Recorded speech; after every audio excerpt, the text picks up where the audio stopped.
Hey everybody, welcome back to History Student Reacts, and welcome into 2025. Happy New Year's, everyone. Now today we'll be watching predictions for the year 2025 from people in 1925.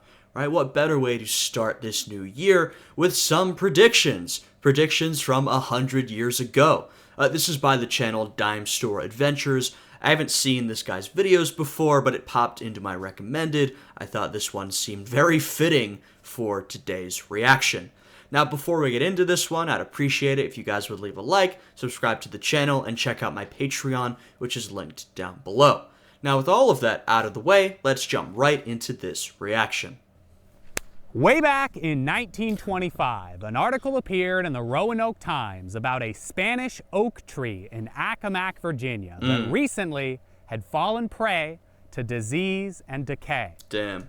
I like the unique aspect ratio, by the way. But because the tree was one of only 2 cork oaks in the entire country, a tree surgeon was assigned to clean up the damage, and before long... Damn, they did surgery on a tree? God, I'm pulling out years-old memes. The historic tree was looking so good that the article surmised it just might hang around for the next 100 years. Did it? Standing tall till 2025. And if we pop over to the address on Google Maps, then we can see that they were right. Assuming, of course, that nothing happens to the tree in the next few weeks. Nice. Today, we're going to take a look at the year 2025, as predicted by old newspapers and magazines and books. Some of these predictions will be very simple, and some will be a little more complicated. So let's keep things moving and discuss the financial matriarchy that will soon be upon us. I found a whole ton of articles in the 1920s and 30s predicting that the vast majority of American wealth will be in the hands of women by the year 2025. Wow. Well, it hasn't happened yet, but I guess we'll have to see what happens the rest of this year. The tremendous accumulation of wealth in the hands of women has reached startling figures, they said. Statisticians figure that the wealth of the country will be in feminine hands by the year 2025. Why? Geez, they already own 41% of the individual wealth, right? Like, it's only a matter of time before they completely take over. So what exactly was supposed to be the cause of this massive transfer of wealth, right? Well, part of the thinking was that more and more women were getting involved in the workforce and, entering the stock market, but far and away, the big force and, entering the... More and more women entering the stock market in 1929. Yeah, they probably got wiped out. Not a great time to enter the stock market. Now, I will say, well, actually, I don't know how much of the nation, America's wealth, is owned by women today. I do not believe it's the majority. I think, we're talking about the 1920s into 1930s here. This is an era in which women's rights were advancing pretty quickly. You'd had the 19th Amendment allowing women to vote in 1920. There was sort of this new cultural movement of women getting out there in the 1920s, the 19-teens, women working, going out without male supervision, doing activities on their own, right, being very independent. So I'm sure it must have seemed like things were moving quickly. And, of course, women's rights would continue to advance for decades to come, but, it feels like sort of a plateau was hit at some point. And, women, as far as I'm concerned, as far as I know, do not own the majority of wealth in the United States, at least if you look at, the people who own most of the wealth in the country, the vast majority of them are men. So I guess, this prediction seems a little silly looking back now, but you can kind of see where they were coming from. Stock market, but far and away, the biggest driving force behind the impending feminine financial ascendancy was that women are the beneficiaries of 80% of all life insurance policies and 70% of all the estates left behind by men when they die. So the idea... I wonder what those numbers look like today. The idea was that over time, this effect would just kind of snowball and more money would be left to women and eventually in 2025, women will have pyramided a financial oligarchy unparalleled in history. Yeah, I mean, that definitely didn't happen. This one article from a newspaper in Atlanta even went so far as to suggest that with no money left over, men would have to return to the old bartering method of commerce, trading cows and empty gin bottles in place of legal tender. Wow. All right, this next one isn't really a prediction, but I did. Okay, so that prediction didn't happen. I guess we'll keep count on, well, I'm not keeping count. You can in the comments, but we'll see each one and determine if it came true, if it didn't, or maybe if it partially came true. I did learn from an old newspaper article that 2025 will be the first square year since 1936. Which just means that it's the first year since 1936 with a whole number as a square root. Because the square root of 1936 is 44, and the square root of 2025 is 45. Kind of cool, right? Yeah, it's kind of a math nerd one, I guess. Before 1936, the last square year was 1849, which is kind of interesting to think about, because obviously right now there's nobody alive who lived in both 1849 and 1936. So as of the upload of this video, there is no one on Earth who lived through 2 square years. Like I said, this is one for the math nerds. I guess if this piques your fancy, then this is an interesting one. But to me, it seems like some years sort of arbitrarily strung together. But there's a lot of people still around from 1936 who will live to see 2025. So this will be the first time in decades that we will again have some 2-time square year veterans. Well, maybe not a lot, but there will be some people. But we could have had more if a couple of scientists from 1925 had been correct in their prediction that the average lifespan would be 150 years by 2025. See, this is another one where you can very easily understand why they made that prediction, right? They saw lifespans increasing, they saw medicine improving. Of course, there are debates over this, like, can we keep increasing the human lifespan infinitely? Or is there an end to it? Or is there a sort of natural end at which the human life will sort of generally come to a close? Or if you keep, working on the body, improving it with medicine, replacing stuff, can you just keep living indefinitely? This is a debate that scientists and doctors and all that have today. Seems a little too complicated for me, but you can imagine back in 1925, you see the human lifespan improving, medicine improving, you think, well, yeah, if this continues, probably live to 150 years old. Now, once again, this is another trend that has hit a plateau, and actually, in some places, and by some places I mean the United States, we've seen a stagnation and even a decline in life expectancy, from health issues, like, there's a big obesity epidemic in this country, but I think a lot of it has to do with what they call deaths of despair, drug use, suicide, things like that. So, I don't think we're seeing that increase to 150 years. Maybe one day we're actually going to first, at least in this country, have to stave off a decrease in life expectancy. Medical care, things like that are subpar. So, And of course, technology too is expected by some to accelerate way beyond what we have today. Like here is a science fiction story from 1922 that envisions a world of personal flying machines and moving sidewalk chairs. And here we got a sketch of the 2025 New York skyline. See, this is another thing where, and I don't want to repeat myself too much, and this is why I don't tend to make predictions for the future, because you're probably going to be wrong. When you make a prediction for the future, what you do, usually, is that you simply just extend or continue the changes or the trends that you're seeing right now. Except the thing is, most of those trends won't continue. So you see in 1925, they tried to predict what would New York look like 100 years from now. What did they think? Well, look at what's happening right now. We're getting these bigger and bigger skyscrapers. So that's going to continue. 100 years from now, the current skyline is going to be dwarfed by all the new skyscrapers we'll have built. Now, partially, some of that's true. They did continue to build skyscrapers and big skyscrapers, but eventually that trend changed, and they stopped building these bigger and bigger buildings, right? A lot of the buildings built by this time are still some of the defining features of the New York skyline, though, like I said, some of them would be built after 1925, right? So it's not like we're looking at a New York today where the buildings are like 3 times the size as all the buildings we used to see. Like, no, a lot of those tall buildings are still tall to us.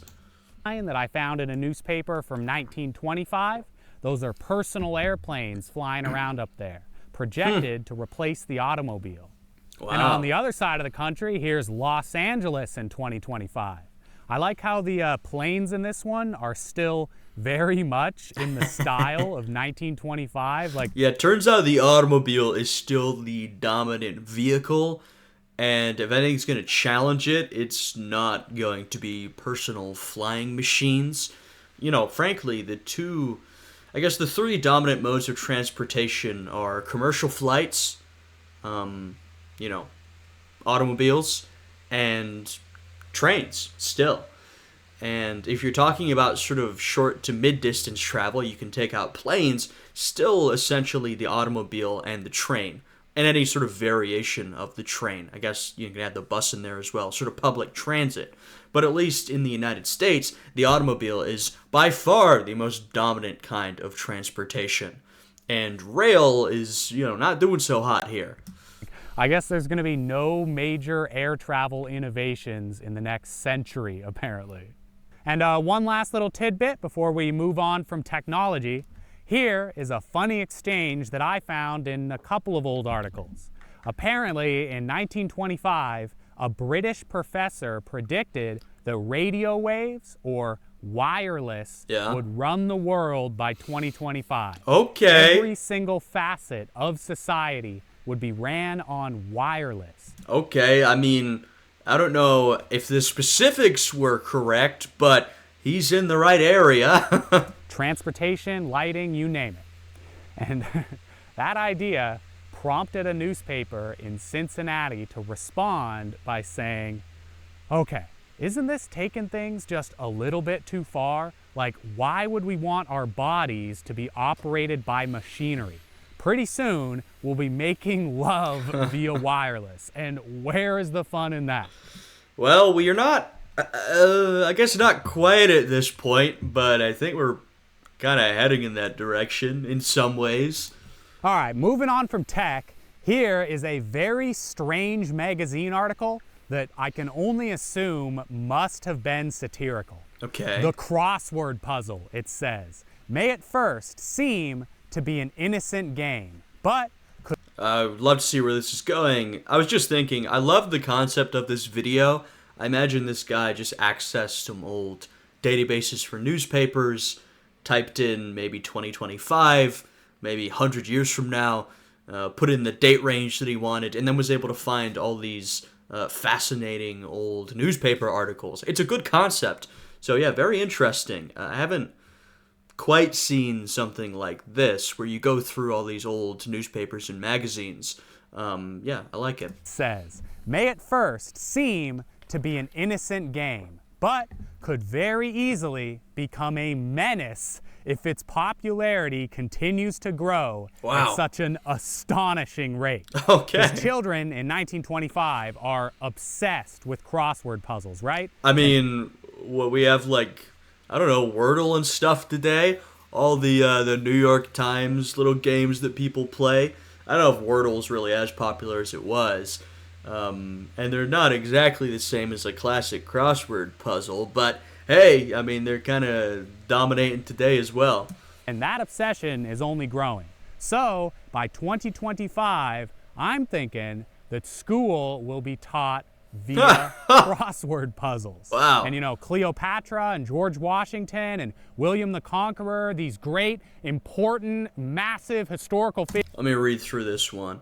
William the Conqueror will not be noted for his conquest of England, but as a definition for Normandy, his birthplace. Cleopatra will no longer be known for her famous wooing of Antony and Caesar, but as a definition for the asp, which no doubt will read in a manner somewhat like this: a 3-letter word, the means by which Cleopatra ended her life. She probably didn't end her life that way, but that's besides the point. The definition for cherry tree will, of course, include the celebrated name of George Washington. However, that he figured in the American Revolution will hold no interest for the child of the 21st century. Ha! That's amusing. Like he said, probably satirical, but I like the bent they're going for. Figures, they'll all be reduced entirely down into snappy little answers to crosswords. And kids, they're going to be out there reading the dictionary and engaging with classical literature solely so that they can improve their crossword games. Wow. And they'll be studying geometry so that they can craft their own complex puzzles out of strange shapes and designs. And great artists of the future will resign themselves only to painting puzzles and famous puzzlers.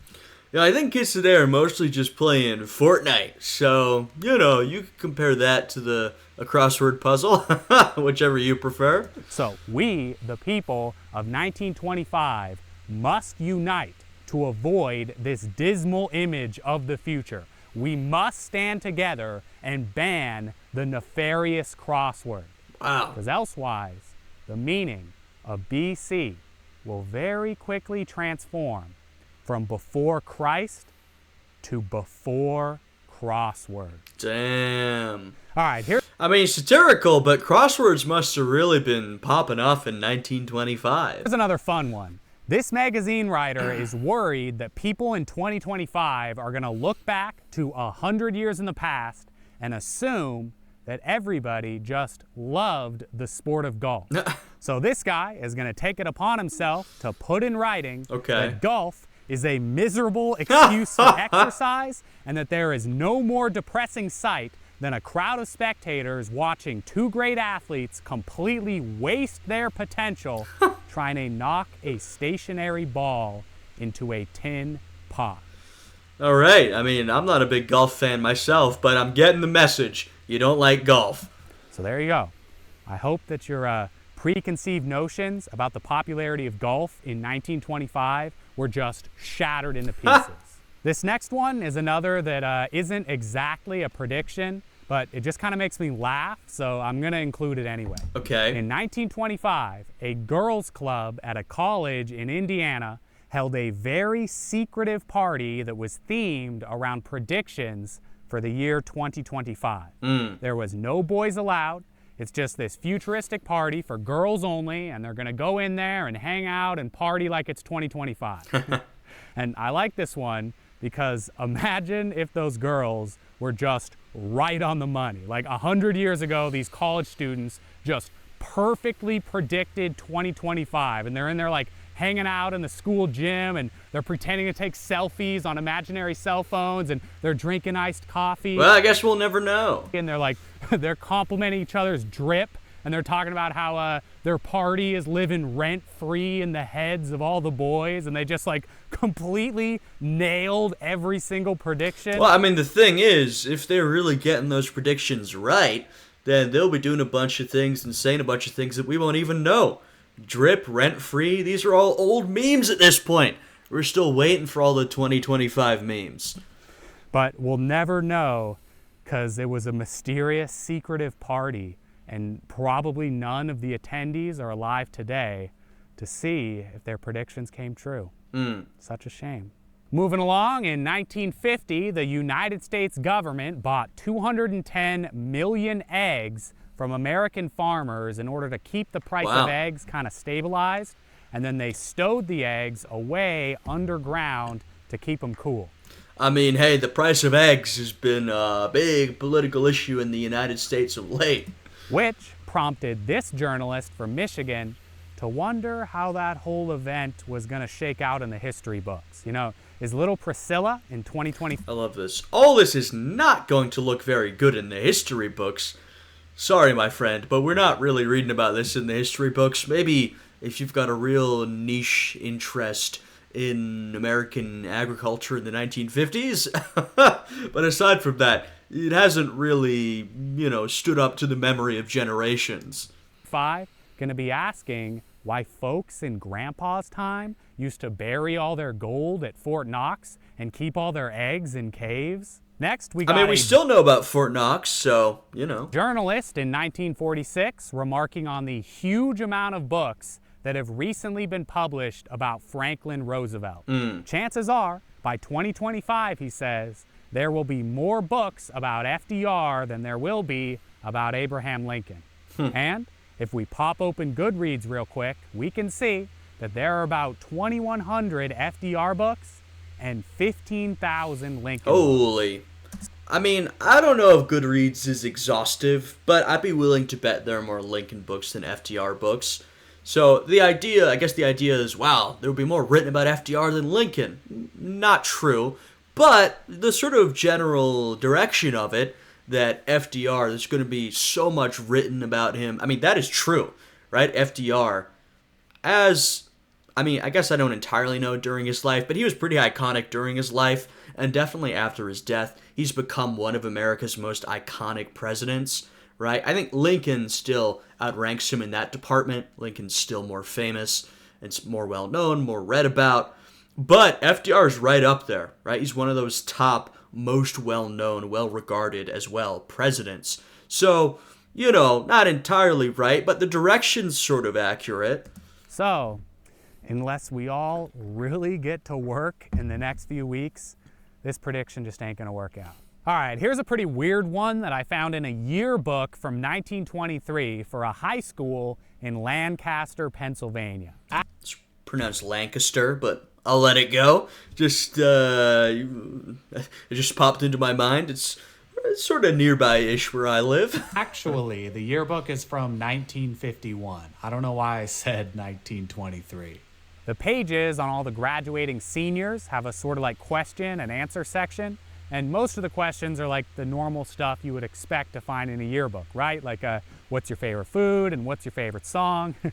But then the book also asks the seniors how they think they're going to die. Wow. And one kid says that he's going to study himself to death. This kid's ambition, John's ambition out in Lancaster, is to farm 1,000 acres. It's pretty rural out in Lancaster still to this day. And a girl says that she's going to die via a nervous... This is great. Her most used expression, Ellen's most used expression is, reckon. She hates most high heels with anklets. Her ambition is, I guess, to be a strict high school teacher. She thinks she's going to die from a nervous breakdown. Yeah, those two fit together. Breakdown, and David Eller, the aspiring chemist, says that he just might blow himself up in the year 2025. David, if you're still around, please don't do it. Also, I like his most used expression is thingamajig. So, David, if by some miracle you're still out there, please be careful for me over these next few months. It wouldn't take a miracle for David to still be out there. He'd have to live to a pretty old age, but he could be. All right, so I got one last big story to share with you.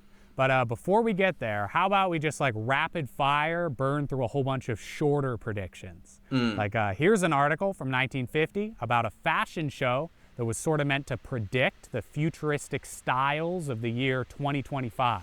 And one of the predictions is that people in 2025 might dye their hair in bright shades of green, orange, and purple. It's accurate. So nice job on that one. Although I can't quite give the same compliment to these spacesuits here. This guy in 1905 thought that the population of Quebec would swell to 320 million people by 2025. This man thought that Quebec would be about the size of the current United States. That'd be pretty crazy. This congressman predicted that the entire population of the United States would work for the federal government by 2025. We've got a lot more people working for the federal government than in 1925. Not even close to the entire population or even close to a majority, but a lot more people. And this next one is for 2026, but I'm going to include it anyway because I think it's funny. Okay. By 2026, we will have 5.2 billion people on planet Earth. That's good. And just look at this picture. That's what it's going to be like. People are going to be packed into every... I like that first of all, they think the Earth is going to be so packed at that number of people, but also the Mars allotment up here. I guess the belief that, all right, well, we're going to be up on Mars, probably living there by then. Every corner of every continent just overflowing onto boats. Hey, if you embarked on a quest in 1931 to take every single course offered at the University of Florida, then you would not finish until the year 2025. Wow. Someone out there is about to have a real hot resume, let me tell you. Hey, by 2025, we might make it to the moon. Yippee! In 1925, it became illegal in the state of Kansas to sell cigarettes, which led this journalist to ask if bootleg coffee and tea might be on the horizon for 2025. In 1947, a recount was undertaken for a judge's election in Chicago, but apparently some people thought that the recount was taking too long. So long, in fact, that the dang thing wouldn't be finished until 2025. Wow. So we've got a mix here of some real predictions and then some sort of exaggerations or people trying to make a point. This isn't going to finish till 2025.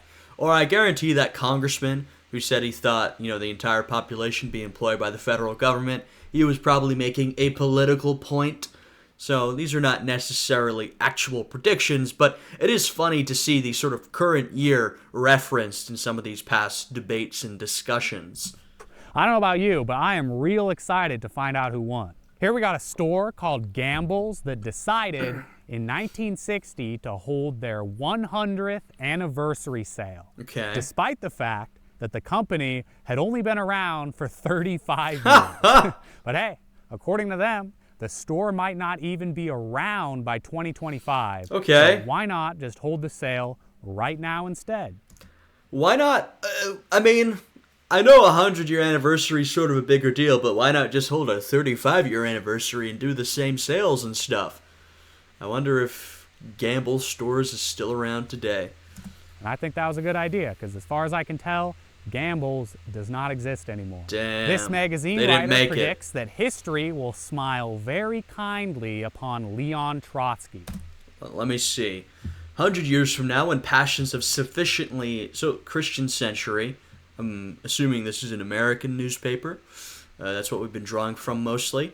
Sufficiently subsided to permit the historian to make a fairly unbiased appraisal of our period.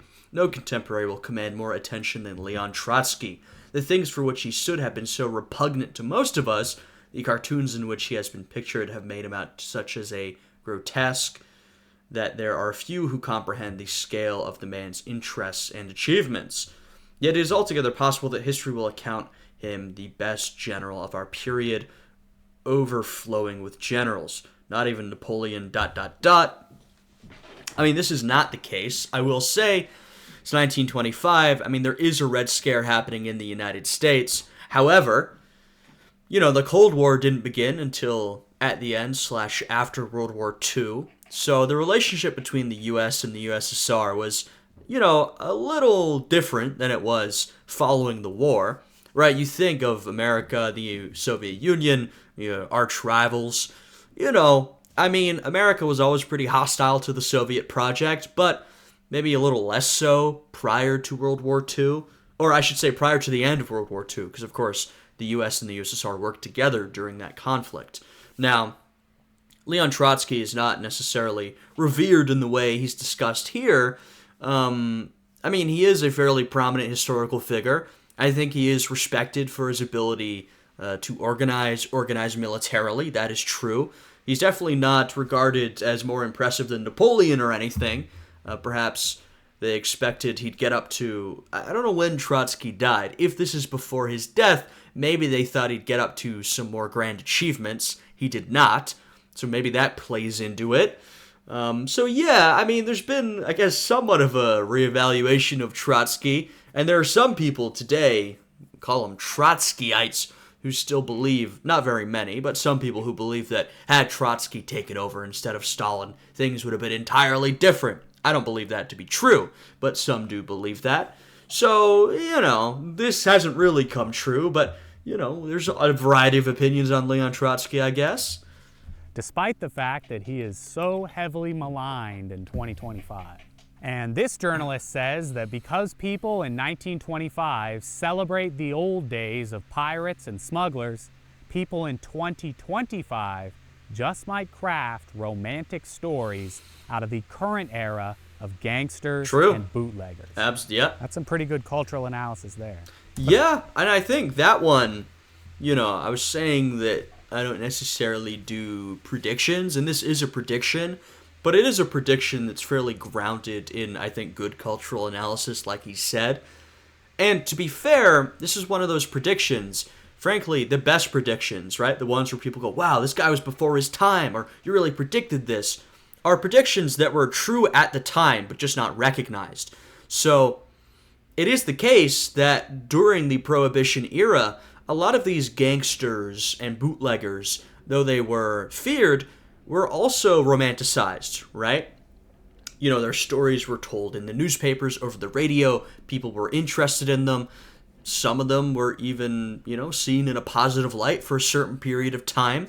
So this is one of those things that even at that time, these types of people were romanticized. So this writer is probably more likely recognizing a trend and saying, this will be, I guess, more accepted in the future. And now we look at it and say, wow, this guy was so ahead of his time. He really saw the future. More like he accurately diagnosed the present. Of gangsters and bootleggers. That's some pretty good cultural analysis there. But all right, I think it's just about time we wrap this up and touch on our final story. A real good one, I think. Okay. In 1925, a journalist from Toronto wrote this whole big story about how silly it is that young people are looked upon with such disdain by the older generations. Yeah, I mean, this is a common theme throughout history. You'll occasionally see a post on Twitter or Reddit somewhere that goes through this idea that old people are always saying, these young people, they're lazy, they don't want to work, etc., etc. And you can find these kinds of sentiments throughout history, right? The older generation is always complaining about the younger generation. This is nothing new, and it's not going to stop with this generation. It's going to continue.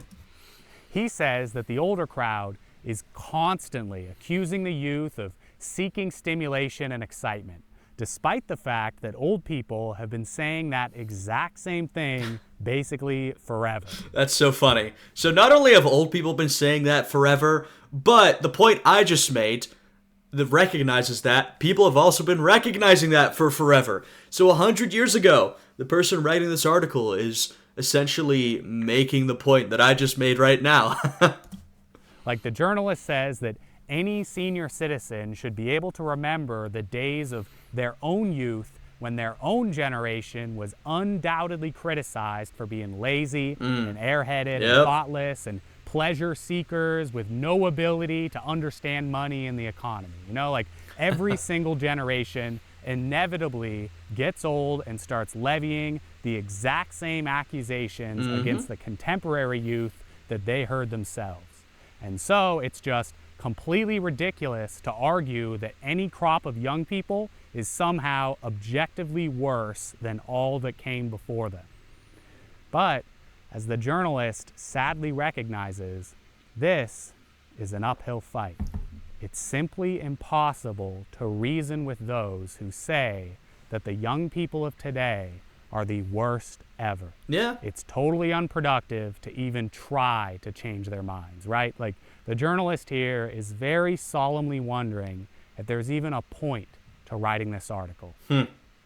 But despite their pessimism, the journalist does find solace in one possible scenario.